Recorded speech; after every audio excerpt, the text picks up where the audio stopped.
If you've ever wanted to see the places where Jesus walked, I'd like you to walk with me through the Gospel of Mark. I'm Andy Cook, founder of BibleStock. I love showing people why the land of the Bible has a profound impact on the way we read the words of the Bible.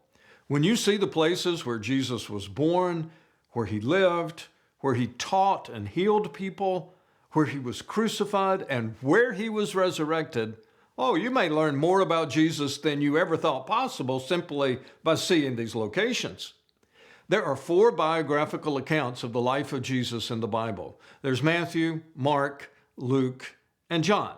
Now, of these 4, Mark is the shortest, and it was probably the first gospel to be written down. If the earliest church traditions are correct, John Mark wrote the story as he had heard it from Simon Peter. So, in a sense, the Gospel of Mark is Simon Peter's story. Mark was a disciple or an understudy of Simon Peter, so that makes sense. Mark may have also had an embarrassing cameo appearance in the Gospel as a young boy, but we'll get to that. He also shows up in the book of Acts in a more dignified manner.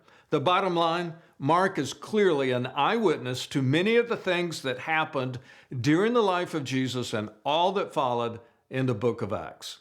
Because Mark is half the length of the other 3 accounts of Jesus' life, his story of Jesus is also a good place to start for new Bible readers.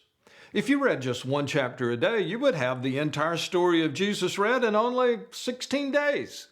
Now, we're not going to go quite that fast in this reading plan. We have 7 short lessons from the first chapter alone.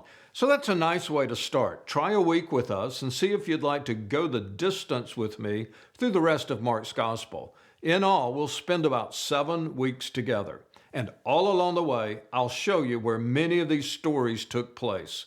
We'll be in the Judean wilderness, at the Jordan River, and at the Sea of Galilee. We'll visit the gates of Hades at Caesarea Philippi. And of course, we're going to be in Jerusalem. I can't wait to show it all to you. So, thanks for joining me. Now, let's get started with the Gospel of Mark.